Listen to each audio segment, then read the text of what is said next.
시청자 여러분 안녕하십니까? BOE 모닝뉴스 시작합니다. 한국 정부가 주최한 국제회의에서 북한 주민들의 인권 문제가 주요 이슈로 다뤄지지 못하고 있다는 유엔 관계자 등 참석자들의 지적이 잇따랐습니다. 때론 불편하게 들릴 수도 있지만 인권은 인류 보편적 사안이기 때문에 한국 정부가 관심을 더 기울여야 한다는 지적입니다. 서울에서 정찬배 기자입니다. 이메시 포카렐 유엔인권 서울사무소 부소장은 서울에서 한국통일부 주관으로 열리고 있는 한반도 국제평화포럼 둘째 날 행사인 인권을 통한 평화의 기반 다지기 세션에 참석해 최근 한반도 평화와 비핵화 등 남북관계를 다루는 과정에서 북한 주민들의 인권과 관련된 문제가 주요 이슈로 다뤄지지 않고 있다고 지적했습니다. 포카렐 부소장은 또 지난 2018년부터 2019년 사이 북한을 탈출한 여성 63명을 집중 인터뷰한 결과 많은 탈북 여성들이 각종 구금시설에서 혹독한 조사는 물론 각종 학대와 성착취, 성폭력 등에 노출돼 있음을 증언을 통해 확보했다고 말했습니다.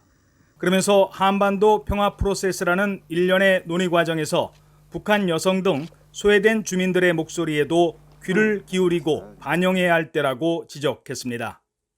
While efforts for the peaceful resolution of the conflict continues, human rights issues has so far not been a prominent part of this process, and voices of the people of the Democratic People's Republic of Korea, including women, has been absent. 마독 카사지 유엔인권 서울사무소 인권관도 인권 문제는 한반도 평화를 위한 논의와 대척점에 있거나 별도로 다뤄질 문제가 아니라며 북한 인권에 대한 적극적인 논의는 지속 가능한 한반도 평화를 구축하는 데도 역할을 할 수 있을 것이라고 강조했습니다. They are closely related, and in fact, human rights may be able to contribute to building peace, which is sustainable. 지난 1999년 북한을 탈출한 뒤 북한 인권을 위한 시민사회 운동을 펼치고 있는 오세혁 씨도 인권 문제에 대한 탈북민 인권단체의 목소리가 한국 정부의 입장에서는 때론 불편한 진실이 될 수도 있겠지만 북한 인권 개선을 위한 탈북민들의 역할도 매우 중요하다고 강조했습니다. Stigmatizing civic activities. Those kind of factors have now become a common troublesome of the two Korea's government and the public. 반면 분단과 정전이라는 특수한 한반도 상황을 고려할 때 북한 인권 문제는 신뢰 구축이라는 선결 조건을 다져나가기 전까지 점진적이고 협력적으로 풀어나갈 수밖에 없다는 반론도 나왔습니다. 지난 5월 한국통일연구원이 북한 인권 백서를 발간했을 때 북한이 남북관계를 파국으로 몰아간다며 강력 반발한 사례처럼 북한의 인권 문제는 분단 국가라는 현실 속에서 다뤄질 수밖에 없는 한계가 있다는 것입니다. 북한 인권 이슈를 굉장히 급진적이고 또 약간 공격적인 방식으로 만약에 하게 된다면 사실 이제 북한의 반발이 당연히 예상이 될 것이고 대화 자체가 어려워지기 때문에 그렇게 될 경우에는 사실 평화도 멀어지고 인권도 멀어지는 이제 그런 상황이 될 수밖에 없는. 참석자들은 이 밖에도 국제사회가 인권 문제를 제기하는 것이 북한의 체제를 위협하기 위한 목적이 아니라는 점을 북한 정권에 이해시킬 필요가 있다고 강조했습니다. 서울에서 BOE 뉴스 정찬배입니다. 유엔이 지난 한 해 동안 41건을 포함해 지금까지 북한 당국에 모두 316건의 강제 실종 사건에 대해 정보 제공을 요청했다고 밝혔습니다. 또 지난해 한국 정부가 강제 추방한 북한 어민 2명과 관련해서는 북한에 기본권 보장 등을 요구하는 긴급 청원을 발송했지만 북한 당국은 강제 실종 사안에 비협조적이라고 밝혔습니다. 박경주 기자가 보도합니다. 유엔 산하 강제적 비자발적 실종에 관한 실무그룹은 오는 14일부터 열리는 제45차 유엔 인권이사회에 연례 보고서를 제출했습니다. 지난해 5월부터 올해 5월까지 활동 내용이 담긴 이번 보고서에서 실무그룹은 지난해 북한의 강제 실종 관련 41건에 대한 정보 제공을 요청하고 이와 별도로 긴급 청원과 서한을 각각 한 차례씩 발송했다고 밝혔습니다. 특히 지난 2월 북한 당국에 1969년 대한항공 피랍 사건과 이후 납북자 11명에 대한 처우가 반인도 범죄에 해당할 수 있다는 내용의 서한을 보냈으며 이에 대해 북한은 상투적이고 혐오스러운 정치 공작의 연장이라며 혐의를 부인하는 내용의 답신을 보낸 것으로 알려졌습니다. 또 한국 정부가 지난해 말 북한 어민 2명을 강제 추방한 것과 관련해 지난 1월 북한인권특별보고관 등과 공동으로 북한에 긴급 청원을 발송한 사실을 공개했습니다. 한국 정부에 의해 추방된 어민 2명의 거취에 대한 정보 요구와 함께 이들에 대한 적법한 절차와 기본권 보장을 북한 당국에 요구했다는 내용입니다. 실무그룹은 또 지난해 41건을 비롯해 지금까지 모두 316건의 강제 실종 사건에 대한 정보 제공을 북한에 공식 요청한 사실도 공개했습니다. 강제 실종이란 국가기관 또는 국가의 역할을 자임하는 단체에 의한 체포와 구금, 납치, 실종을 말하는데 유엔은 북한에 의한 강제 실종 피해자가 한국 전쟁 당시 납북자를 포함해 20만 명이 넘을 것으로 추산하고 있습니다. 실무그룹은 이어 여러 국가들의 관여와 협력 부족에 대해 우려하고 있다면서 북한을 지목하고 북한이 정보 제공 요청에 대해 실질적인 정보 없이 원론적인 답변으로 일관하고 있다며 북한은 여전히 실무그룹 활동에 비협조적이라고 비판했습니다. 또 현장 조사를 위해 지난 2015년 5월 북한 방문을 요청했지만 아직 긍정적인 답변을 듣지 못했다며 지난 3월 관련 요청을 상기시키는 서한을 북한에 다시 발송했다고 설명했습니다. 실무그룹은 지금까지 1950년 한국전쟁 중 납북된 국군 포로와 민간인, 1960년대와 70년대 납북된 어민, 1969년 대한항공기 납북 피해자를 비롯해 최근 중국으로 탈출했다가 강제 북송된 탈북민 등에 관한 정보 제공을 북한에 요청한 바 있습니다. 1980년 유엔 인권위원회 결의로 설치된 실무그룹은 국가가 개입된 실종 사건의 피해자 생사와 소재 확인 등을 임무로 하고 있으며 특히 피해자 가족이나 민간단체들로부터 실종 사건을 접수해 심사한 뒤 이를 납치 의심 국가들에 통보해 명확한 조사 결과를 보고할 것을 요구하고 있습니다. VOA 뉴스 박형주입니다. 북한 정권이 아프리카 국가에서 또다시 대형 동상을 설치하면서 외화벌이를 하고 있는 정황이 VOA 취재를 통해 확인됐습니다. 이번엔 베냉에서 동상을 제작 중인데 북한의 만수대 창작사가 제재를 회피하기 위해서 중국 업체를 앞세운 것으로 파악됐습니다. 함지아 기자입니다.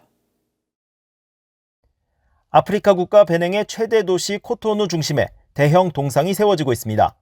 동상의 주인공은 베냉이 세워지기 이전 왕국인 다호메이에서 용맹을 떨친 것으로 알려진 여군 부대 다호메이 아마존의 여군으로 전해졌습니다.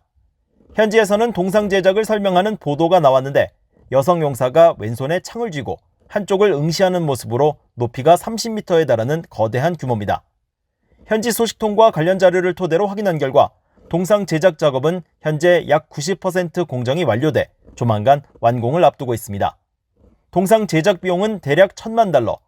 제작사는 올해 초 베냉 정부와 건설 계약을 맺으면서 추진돼 올해 5월부터 공사를 시작한 북한의 만수대 창작사인 것으로 현지 소식통 등을 통해 파악됐습니다.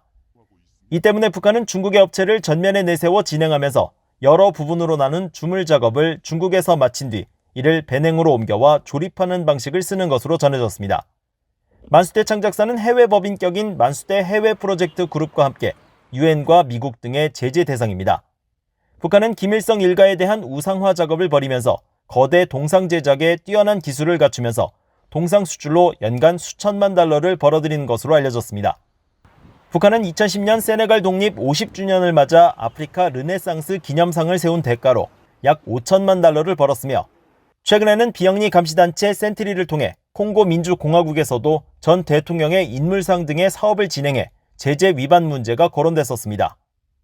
EU and UN sanctions expressly prohibit the procurement of North Korean origin statues, as well as prohibiting member state entities, UN member state entities, from procuring statues from North Koreans.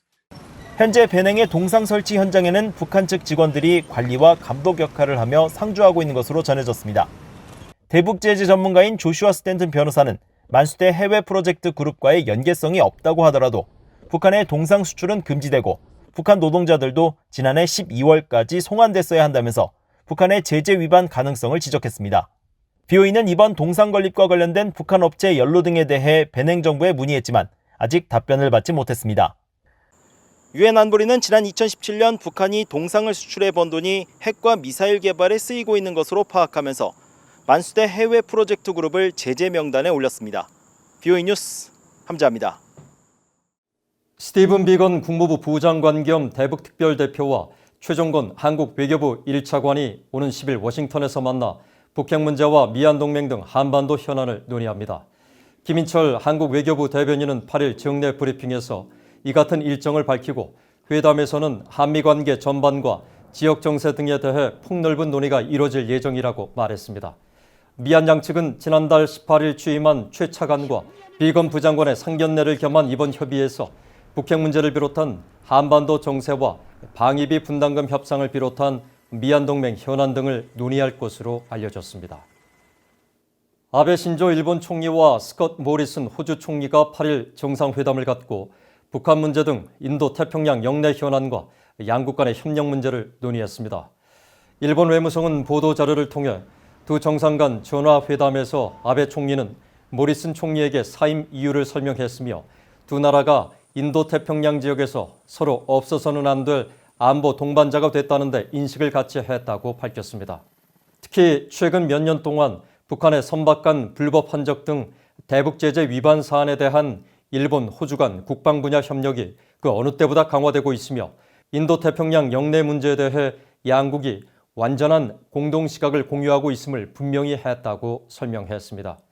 양국 정상은 또 신종 코로나 바이러스 국면에서 인도 태평양 지역의 다양한 분야에서 일본과 호주의 주도적인 역할이 중요하다면서 향후 협력의 틀을 더 발전시키길 희망했다고 밝혔습니다. 북한 주민들이 정부의 정책 실패로 만성적인 식량난과 경제난을 겪고 있는 가운데 많은 주민들이 가뭄과 홍수, 열대성 저기압 등 이상기후로 굶주림과 인도주의 위기를 더 겪을 위험이 커졌다고 유엔 세계식량계획 사무총장이 밝혔습니다. 데이비드 비즐리 유엔 세계식량계획 WFP 사무총장은 8일 한국 통일부가 주최한 2020 한반도 평화포럼 기조연설에서 이같이 밝혔습니다. 이어 북한 내 신종 코로나 바이러스 감염증 여파로 학교들이 문을 닫았다가 지난 6월부터 북한 어린이들이 등교를 시작했다면서 이들에 대한 영양 지원 문제가 더 중요해졌다고 설명했습니다. 비즐리 사무총장은 북한 내 식량 안보 문제를 개선하기 위해서는 국제사회의 협력이 중요하다며 원조 수혜국에서 공여국으로 성장한 한국 정부와 유엔이 지속적으로 협력하길 희망한다고 밝혔습니다. 이상으로 BOE 모닝뉴스를 마칩니다. 시청해주신 여러분 고맙습니다.